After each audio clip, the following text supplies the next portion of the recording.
even unpack their clothes. Oh, Mama's coming back. She's going to get straightened out and she's coming back. Well, I don't have to listen to you because Mama said. We saw this over and over again. They weren't there, but they were there. You understand the point? And the same may be true in regards to a person who has lost a loved one. Psychologically, you feel their presence even after their death. Or they're physically present but psychologically absent. They're there, but they can't talk, or they can't communicate, or they can't do the things that they once did.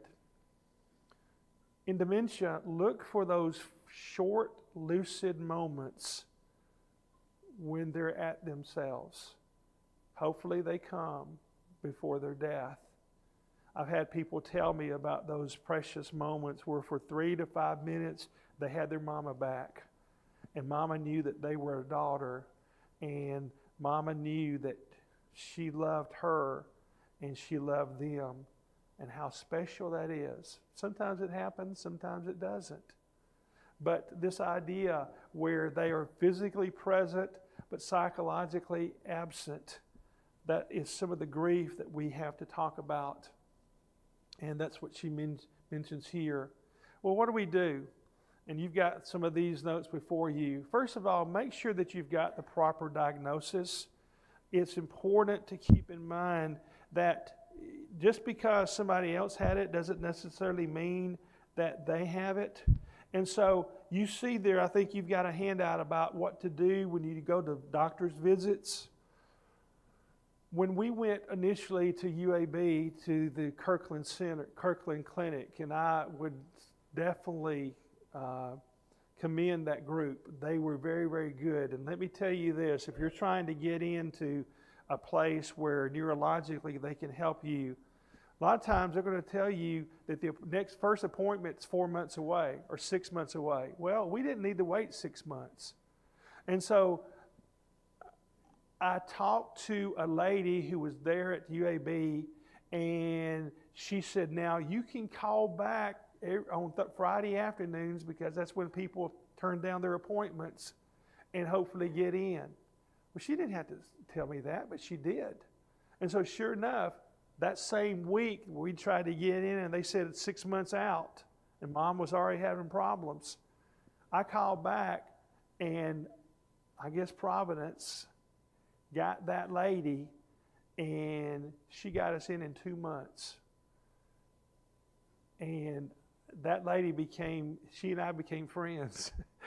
I would look her up and make sure that if I needed something special, we needed something special for Mom in terms of her going to see Dr. Nadelson, that I would go through her. So become friends with those people, and they are wonderful. They are professional. My wife has doctors there in the Kirkland Clinic, and they are on top of things. I hope you have the same experience. But make sure that you have the proper diagnosis. 9% of patients dealing with dementia-like symptoms have reversible conditions, including it could be thyroid problem, excess fluid on the brain, vitamin deficiencies, especially B12. It might be a urinary tract infection. It even could be side effects from medication, stress, and depression. So make sure that you've got the proper diagnosis, including B12. Yes, B12. So that means that you need to go not just to your regular doctor, but a neurologist. Neurologist deals with nervous system, the brain, the spinal cord, or a neuropsychologist for testing. It takes about an hour, and you have a handout about that. Make sure that somebody else goes with you. 4 ears are better than 2. And so make sure when we would go in, it would be my dad. And the first time it was my dad, myself, and Mom. Then the next time my brother went with me. One of us was taking notes and the other was listening. And then we compare immediately afterwards and write them all down and send them to all of us. My sister as well. My sister was a nurse. And so she began to be a part of it. Let them explain to you medical conditions and what they're saying. What they're often going to do, and what they had with her to do, was they had Mom to introduce who was with her to see if she could do that. She knew who her husband was and who I was. You know, we're twins, identical twins, my brother and I. And so, you know, is this Don or Ron? And she said, this is Don. And so she got it right. But then they would do the testing with her alone, and you can see some of the questions here that they would ask. Questions about driving, the ability to bathe and take care of yourself. Normally that test takes about an hour. They'll use a light percussion hammer, a tuning fork, a flashlight on reflexes and perception of vibration. Ask questions about your general history, symptoms, how long you felt this way. Assess your mental status. They'll ask you to remember 3 things and repeat them back. Okay, would y'all like to do that real quick? Let me give you 3 words. Don't write them down. 3 words. And we're going to come back to them in just a moment, okay? Clock, pencil, asparagus. Let's say that together. Clock, pencil, asparagus. Okay, we'll be coming back to that. Now, one of the things that they ask you is spell the word world. Let's do that. W-O-R-L-D. Now spell it backwards. D-L-R-O-W. That's one of the things that they typically ask you. They would count down from 100 by 7. You ready to do that? 100, 93, 86, 79, 72, 65, 58. I know. Just again, those are some of the things they do. They give you 30 seconds and have you name as many objects as possible. And this is on that, where you call in that 800 number and set up the memory test. They'll do that as well. They'll say, how many 4-footed creatures can you name in 30 seconds? And so again, you would do something like that. Also, they will test the cranial nerves, the 12 cranial nerves that connect your brain to different parts of the head and neck and control your senses. They'll give you a sense of smell test. Studies have shown, go home and do this, studies have shown that there is a possibility that the lack of being able to smell in your left nostril peanut butter may be a cursor, a potential sign that there might be some problems later on concerning this disease. So go home and smell peanut butter and make sure that the left one can smell it as well. What did you say back there, ma'am? What did you say? Yeah, I thought she was saying I don't like peanut butter. No. I would not suggest that. It might work. I don't know. There'd be some worse things. They'll test vision, read an eye chart, flashlight for your eyes, do reflexes with a rubber hammer, hearing with a tuning fork, prick you gently with a safety pin, check your coordination.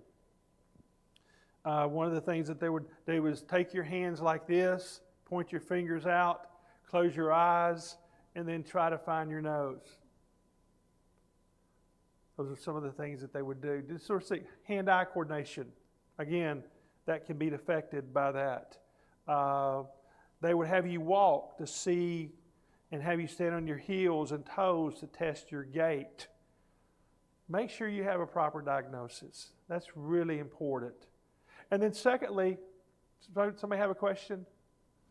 Secondly, determine what they can and cannot do. Once you have the diagnosis, what can they do? What can they not do? Can they drive?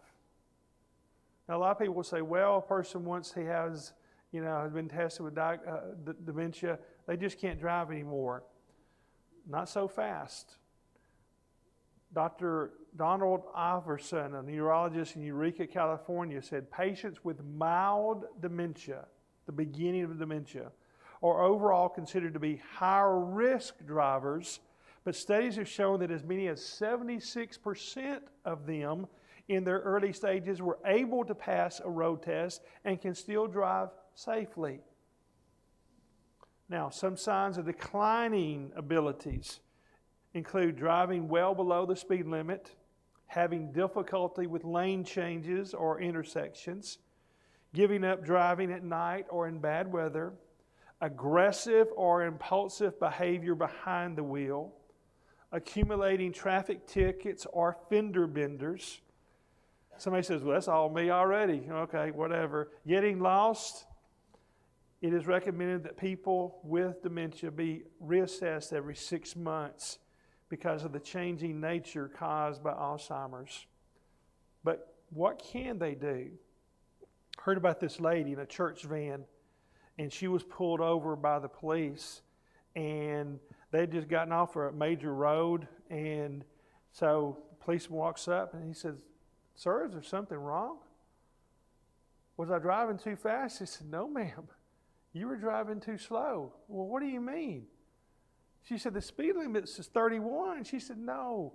She said, that's the road sign. It's not 31, it's 55 on this road. Well, she looked back, and behind her were a bunch of ladies, and they were just all laid out like this, and said, "Well, what's wrong with them?" She said, "I don't know.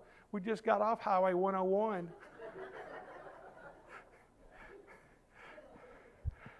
So determine what they can and cannot do in that manner. Next, maintain social contact. This is so very important. And even if you don't have dementia and you're older, these are things that are very, very important. Keep this in mind. 1 out of 8 dementia patients have only spoken 5 minutes in a week to someone else beside their family. They don't have someone else to talk to. No one's come to visit them except family. 50% of dementia patients remain at home and in their community. Almost 90% of dementia patients want to stay at home as long as possible. Social activity in retirement or even before retirement not only can delay dementia by 5 years in your life, but it also carries a $500,000 lifetime savings on health care per person. By your social contact, by you being a social butterfly, by you being involved in the lives of people. Rush University Medical Center followed 1,923 older adults living in retirement communities and subsidized housing facilities. They gave them annual clinical evaluations for dementia or to test them for mild cognitive impairment. That's sort of the precursor for dementia. And they were surveyed in their participation in these 6 categories. Did they go to restaurants? Did they go to sporting events, or did they play bingo? That's one thing. Did they take trips? Did they volunteer in some way? Did they visit friends or relatives? Did they participate in group activities? Did they attend church services? What they found out was that the higher the participation in those 6 categories, the lesser the possibility for the risk of dementia. The more people engaged themselves, there was a 38% reduction in dementia risk and a 21% reduction in mild cognitive impairment, MCI, the precursor for dementia. A 5-year delay in dementia gave them 3 more years of life and more than $500,000 savings in health care for each person. So the more social you are, the better off you're going to be. And the same is true in regards to dementia patients. Whether at home or in facilities, they need to be involved in situations. Here are some studies that go along with that. A study of 89 people in 2006 in Lancet Neurology reported that those with large social circles scored higher on cognitive tests, the tests that they give you, especially memory and language skills, than those that were more reclusive, that stayed in their room, that didn't talk to people. Then they did a study of 1,138 seniors over a 12-year period of time and found a 70% reduction in the rate of cognitive decline among people who were socially active concerning those who were less connected. Social activity may protect pathways in the brain linked to memory and cognition. It's the idea of use it or lose it, right? So the more they talked to people, the more they engaged in conversation, the more they talked about football or politics or religion or grocery stores. They said having a larger social network strengthens the neural circuits in the brain. So maintain social contact. Then number 4, hold on to hobbies. Even with the disease that they have, let them do what they can do. You know what they can't do, but let them do what they can do. Teepa Snow, who has a lot to do with this, if you want to, Teepa, if you want to Google her, she has so much to say about this illness. But she also talks about the idea of a person being involved in helping people and being able to help folks. I'm looking here at my notes in terms of what she had to say. And the idea was that we want to let them make all the decisions that they can. She put it this way: people will trust you more when they can feel connected to you. If they can do one piece of the puzzle, let them do it. We talked about puzzles yesterday when I was eating some good folks from the church here, and they were talking about puzzles. I personally don't like puzzles, but they were talking about 1,000-piece puzzles. And if they can just do one piece, that's a victory. Let them do. You know what they can't do? Let them do what they can do. I heard this motivational speaker by the name of Pete Key, and he said this about the idea of families taking care of their loved ones. He said, if your presence does not add value, your absence will not make a difference. In other words, if you're just going through the motions and you're not trying to make a difference in the life of your loved one, then when you're gone, they're not going to miss you. Marie Montessori, if you Google that, there's a school in which they teach things to help people do the things that they can't or have not been able to do. Everything you do for me, you take from me. So there are things that you have to help them with, but there are also things that you want them to be able to do. Hold on to hobbies. As I said, when we go to visit our mom and dad, Mom would always be in the kitchen or be coming out of the kitchen. She lived for the kitchen. You can look at me and see that she fed us healthily in a wonderful way. Dementia took that away from her. Alzheimer's, she couldn't do things like she once did. And yet, even then, there were things that she would do to try to help. And it was really important. In fact, I made copies up here, somebody did for me, of a recipe in her handwriting. And it's called Chocolate Gold, and it's called different things. But it's where you take the Ritz peanut butter crackers, put peanut butter between them, and then dip them in chocolate or white chocolate as the case may be. She'd make 300 to 400 of these every Christmas. Our kids, her grandkids would devour them. The great-grandchildren would devour them. They hoped that there would be some left over that they could take home or take back to school or whatever the case may be. This is her handwriting. And My wife, after Mom died, was going through a bunch of the stuff and found this recipe in her handwriting. So I brought it for you if you're interested. And it's right here on this table. And at the bottom it says, "Made with so much love by Grandmama." And I asked my sister, I said, when Mom got to the point where she could no longer do that, was she still a part of it? And she said, yes. My dad would begin to take over. Dad wasn't much of a cook. I'm not either. But he took over that project. And so Mom could still put the peanut butter on the crackers and put the two crackers together. And then he'd take them and dip them in the hot chocolate or the white chocolate, as the case may be. And so she was still a part of that. Eventually the grandchildren began to do it, and she again, until the very end, could do that.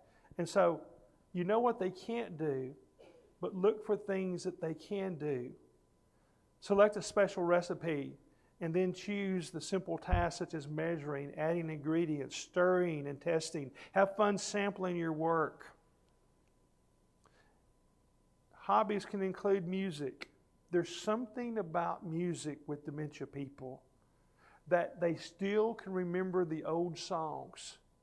And there's still stories, and you can go online and Google this, where you see catatonic people who can't even hardly function, who cannot even talk, and they'll put headphones on of music from their era.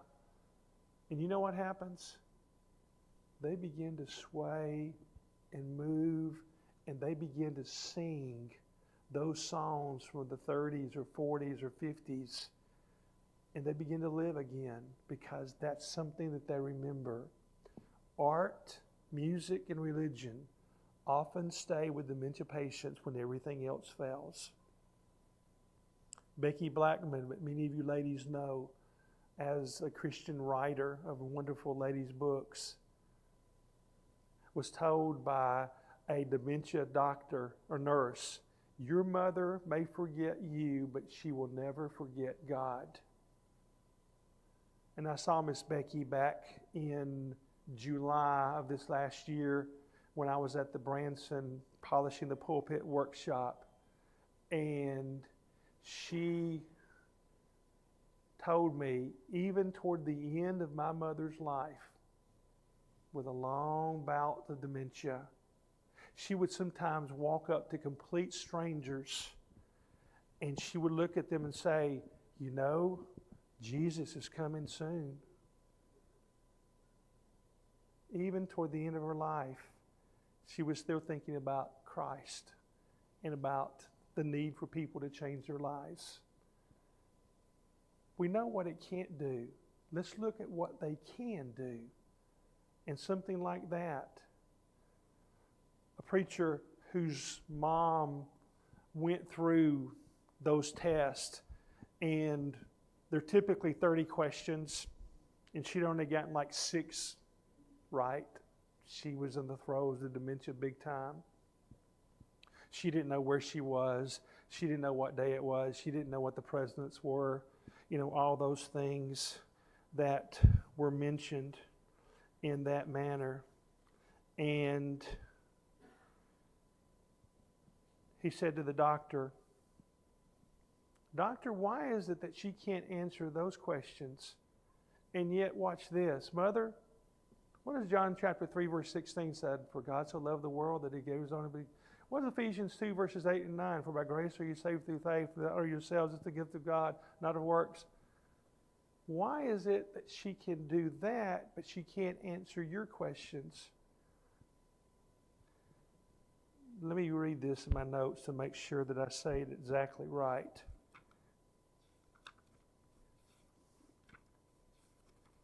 But the doctor put it this way: the mind can remember what the heart was trained to do.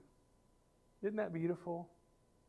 Long after they forget so much what has been ingrained in them as a child, the mind can remember what the heart was trained to do. And so she could pull up those things, and how important it was that she was able to do that. So hold on to hobbies. Laugh often. It's an aerobic workout that lifts the mood and releasing endorphins from your brain. Laughing can bring out memories of happy times with friends. They can connect through laughing and being around people.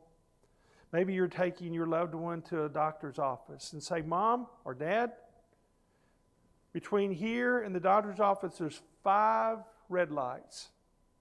Starting with this one, I want us to begin laughing to the next red light. And then you just start laughing and let them laugh with you. It's going to help you. It's going to help them as well. Hold on to hobbies.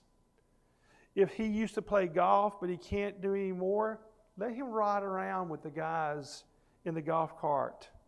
He will love the fresh mowed grass and the sound of the ball being hit. One family began to set up a putt-putt golf inside their house so that they can enjoy that with their loved one who could no longer play the golf. If he loved gin rummy, then he loves the chips and the dip and sorts the cards. A lady who was an elder's wife in Clinton, Tennessee, came during the break when we were talking about this subject and said, my husband was a farmer and we had a bunch of acres. We had a lot of men work in the fields bringing in the crops. And because of the dementia that affected his body, he could not process or do the things that he once did. But the men who loved this man as their boss came to her and said, Ma'am, we're out working in the fields. We promise that if you will allow us to allow him to ride with us in the big tractors, we'll take good care of him. A bunch of steps going up that big John Deere, but he just shimmied up them with once he had her permission, and she said, I'll never forget the biggest grin on his face as he sat there doing the things in his mind that allowed them to. What are you doing? You're allowing them to succeed. Let them have the victories that they can have. Hold on to those hobbies. So important. Sorry?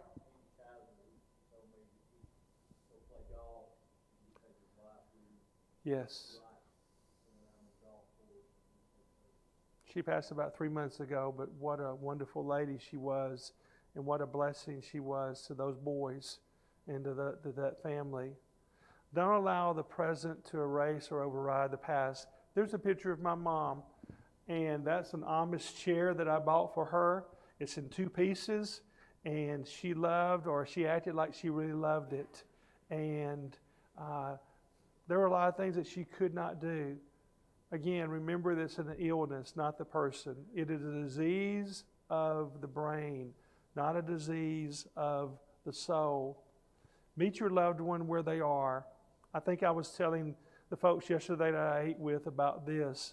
These last 2 pictures here were the last Mother's Day that Mom was here. And she typically stayed with my sister there in Amory, but us not knowing it said, hey, Mom hasn't been with us for the weekend, so she came to our house that weekend. And my wife, Lisa, said, well, we're going to put together a wreath. And so you can see there in that first picture, the contorted look on her face. How do you do this? Where do you put the picture? Where do you put these wreaths? Where do the flowers and all the things go? And so we were gone, Dad and I gone out to eat or something. We came back, and I said, Mom, show me the wreath that you made. Well, the second picture is the one that she came up with, where she stuck her head in it. And I wouldn't give anything for that picture, because you see the great smile on her face. It was one of victory. This was something that she could still do. And so that's what we try to do. Meet them in the now. It's a new normal. They can't do the things that they once did, but meet them where they are. And then touch them with love and care. 1/3 of all the human receptors in this body are in our hands. God knew what He was doing when He put those human receptors, those touches in our hands. Think about what we do with our hands. Think about the feelings of touching the face of someone, of holding their hand, grandchildren, great-grandchildren, holding them side by side, your beloved mate. This picture was taken that Sunday morning, the last Sunday morning that I got to worship with her. We were there at Florence Boulevard where I was worshiping, and the person was leading the opening prayer, and I thought, how many more times will I have my mom beside me? So I just reached over and held her hand on my Bible, and unbeknown to me, my wife saw that. I wouldn't give anything for that picture, because the one that had taught me the Bible by her life. I've often said as a preacher, I'm a better preacher because of my dad. I'm a better minister because of my mom. She'd be the one on Saturday afternoons that would cook chicken and say, boys, take this down to the widows in the project. We thought it was for us. It wasn't for us. She was thinking about them. Some of you have been graced to eat at their table, and she was a wonderful cook. And so touch them with love and with care. Look for the diamond in the rough. One time, Ron and I were in Mobile. We'd done a grief workshop, and a lot of times we would call back. And Dad especially liked to know who we'd seen and people that he knew and whatever. And so we were talking about them. And so while we were on the phone together with Mom and Dad, I said, Mom, Ron's been acting up down here in Mobile. I said, what am I going to do about it? And out of the blue, she said, well, take your foot, stomp on his as hard as you can, and push down. We thought, where in the world did that come from? But we just all died laughing. You know, she had been having some difficult times. Dad had told us that she was having some tough times at night. That was the diamond in the rough. And then lean upon your faith. God is, not was. God is our refuge and strength. Very present help in time of trouble, Psalm 46, verse 1. And that says so very much in that regard. We'll break here in just a moment. And again, if you'd like this up here, feel free to come and get this recipe.